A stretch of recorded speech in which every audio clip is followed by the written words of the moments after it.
সুস্বাগতম। স্বামী অখণ্ডানন্দ ছিলেন রামকৃষ্ণ পরমহংসদেবের একজন প্রধান শিষ্য এবং রামকৃষ্ণ মঠ মিশনের তৃতীয় অধ্যক্ষ।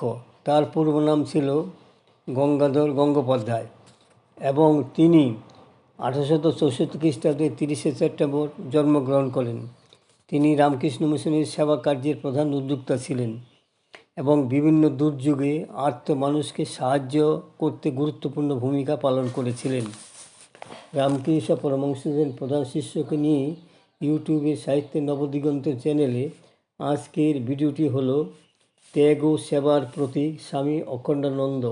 গ্রন্থনায় রবীন্দ্র কুমার চক্রবর্তী। শ্রী শ্রী রামকৃষ্ণদেবের আলোকোজ্জ্বল শিষ্যমণ্ডলীর অন্যতম উজ্জ্বল জ্যোতিষ্ক স্বামী অখণ্ডানন্দ ত্যাগ ও সেবার মধ্য দিয়ে তিনি তার কীর্তিকে প্রতিষ্ঠিত করে গেছেন। স্বামী বিবেকানন্দের সুযোগ্য সতীর্থ ছিলেন তিনি।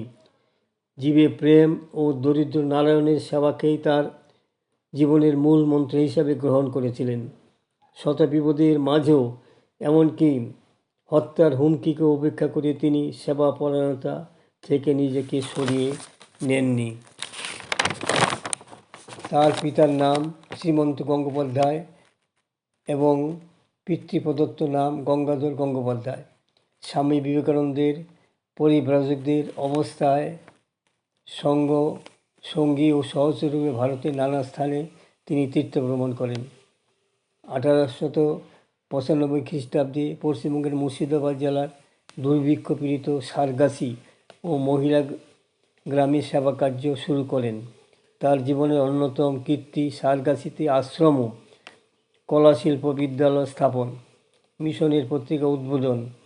তার ভ্রমণ কাহিনী তিনি লিপিবদ্ধ করে গিয়েছিলেন।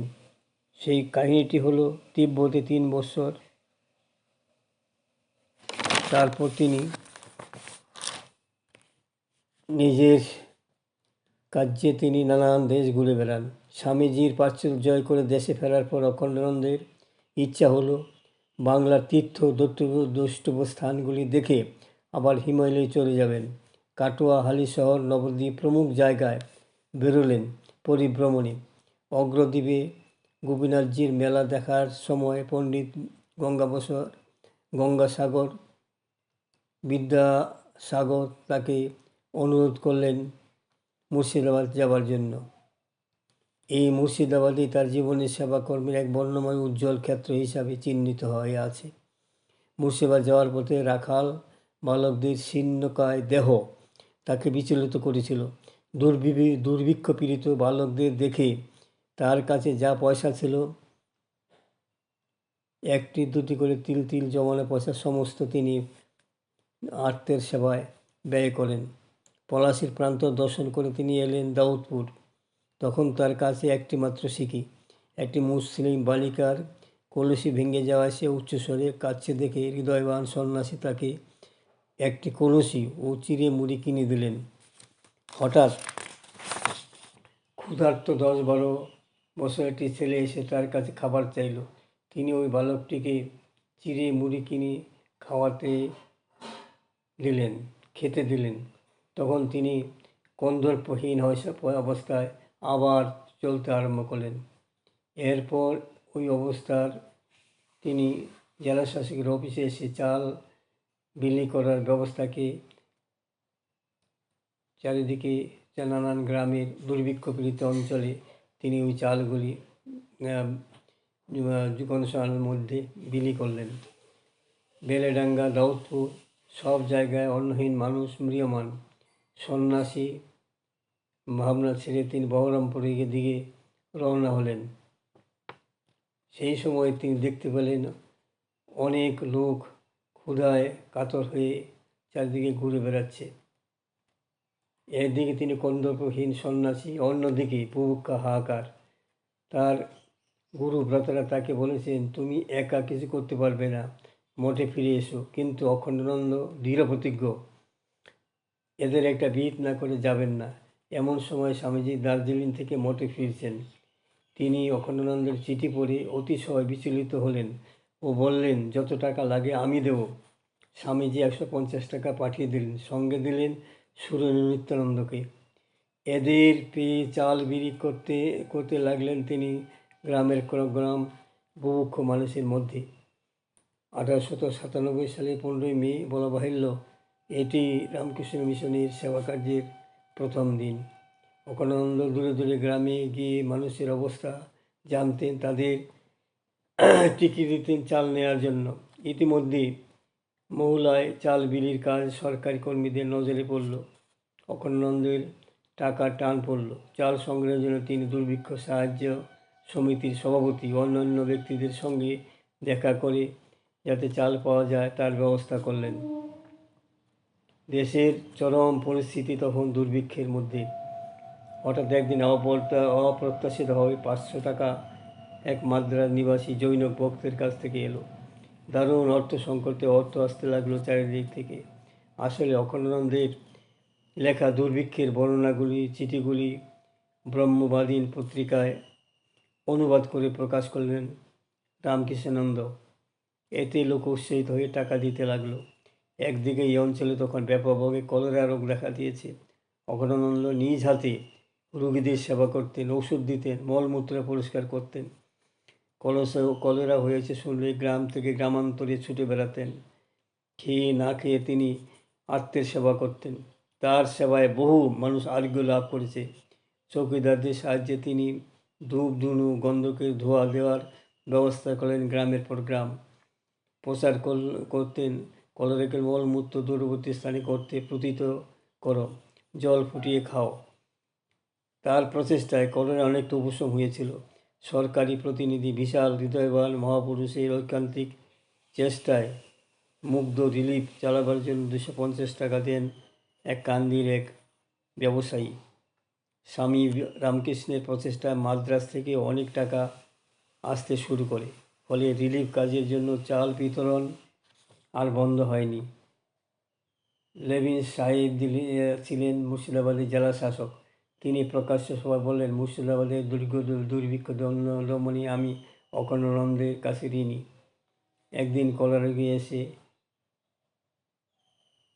তার নিকট হাজির হলো। অখণ্ডানন্দ দেখলেন যে একটা অনাথ মেয়েকে মলিন বস্ত্র পরিহিতা, সর্বাঙ্গে পুরো ময়লা। তাকে এনে তিনি স্নানাহার করালেন এবং ক্যান্ডে রাখলেন, কিন্তু পরের দিন সে চলে যায়। এইবার সন্ন্যাসী মনে হতে লাগলো অনাথের একটি স্থায়ী ব্যবস্থা করা প্রয়োজন। তিনি স্বামীজিকে চিঠি লিখলেন। স্বামীজি আলমোড়া থেকে সম্মতিসূচক পত্র দিলেন। রাজস্থানে সেবা কাজের সময় তার মনে হতো একটি আদর্শ স্কুল করার কথা। উদ্দেশ্য অনাথদের ও অন্যান্য বালকদের শিক্ষাদান। তিনি বহুলাতে অনাথ আশ্রম খুললেন। একদিন তিনি বহরমপুরের রাস্তায় একটি রোগগ্রস্ত বালককে দেখতে পেয়ে আশ্রমে নিয়ে এসে সেবা শুশ্রূষা করলেন। এরপর থেকে রাস্তার অন্য বস্ত্রহীন মলিন বালক দেখলে এদের এনে সেবা করতেন। এক বৃদ্ধা তার 2 ছেলেকে আশ্রমে দিলেন। তারা জড় স্পৃহা রোগে ভুগে শীর্ণকায় হয়ে গিয়েছিল। এরাই হল আশ্রমের প্রথম অনাথ বালক। অনাথ আশ্রমটি স্থায়ী রূপ দেওয়ার জন্য জেলা শাসকের কাছে অনুরোধ করলেন অখণ্ডানন্দজি। জেলা শাসক সারগাছি গ্রামে জমির ব্যবস্থা করে দেন। ওইখানে স্কুল ও অনাথ আশ্রম গড়ে ওঠে। অখণ্ডানন্দজি দরিদ্র কৃষকের মধ্যে কাজ করার জন্য ছিলেন বদ্ধপরিকর। এটাই ছিল তার জীবনবোধ। নিজ হাতে তিনি রান্না করে সকলকে খাওয়াতেন। যতদিন না কাজের লোক তিনি পেয়েছেন। তাকে উদ্দেশ্য করে স্বামীজি শিষ্য শরৎ চক্রবর্তীকে বলেছিলেন, দেখিস কেমন কর্ম করে যাচ্ছে। ভয় মৃত্যু সব তিনি ত্যাগ করে একরোখা হয়ে যা মানুষের কাছে তিনি নিজেকে বিলিয়ে দিয়েছেন।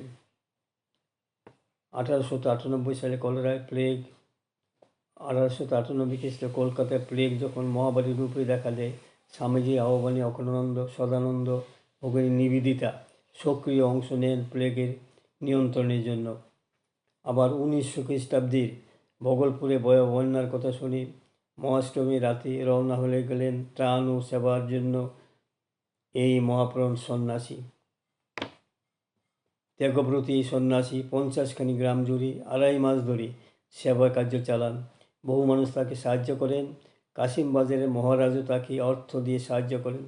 স্বামী বিবেকানন্দ বন্ধু অখণ্ডানন্দের উদ্দেশ্য ছিল ম্যান মেকিং। আশ্রমে তিনি কৃষি, বন শিল্প, সিল্ক উৎপাদন প্রমুখের পত্তন করেন। তখনকার দিনে তৈরি বহু জিনিস মেলাতে বিক্রি করার জন্য তিনি প্রেরণ করেন। তার পুরো পরিকল্পনায় মানুষের আর্থিক বিকাশও অন্যতম লক্ষ্য ছিল। 1912 সালে 5 বিঘা জমির ওপর একটা নতুন জায়গায় আশ্রমটি স্থানান্তরিত হয়। অখণ্ডানন্দের সামগ্র উৎসাহ এবং রামকৃষ্ণ মিশনের পৃষ্ঠপোষকতা আশ্রমটি সার্থকভাবে গড়ে ওঠে। প্রখ্যাত সাহিত্যিক শরৎচন্দ্র চট্টোপাধ্যায় বলরাম ভবনে অখণ্ডানন্দকে দেখতে এসে বলেন, দেখুন, আমি সাধু সন্ন্যাসী নই, শুনেছি আপনি মানুষকে ভালোবাসেন, চাষার কুটিরে গিয়ে তাদের সেবা করেন, লেখাপড়া শেখান, তাই আপনাকে দেখতে এসেছি। সরবাবু তার লেখা অনেক বই সারগাছি আশ্রমে পাঠিয়ে দিয়েছিলেন। স্বামী বিবেকানন্দের দেহাবসানের পর স্বামী অখণ্ডানন্দ মিশনের তৃতীয় প্রেসিডেন্ট হন।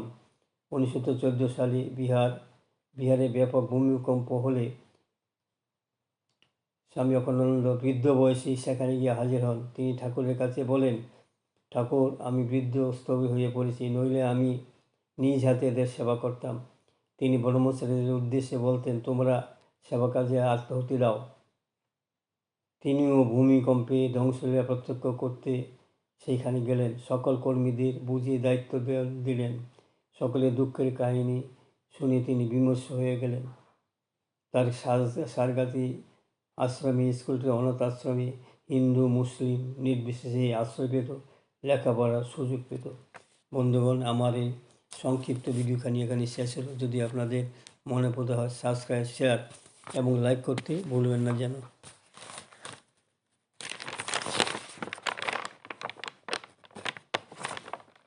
আর কাজ নেই।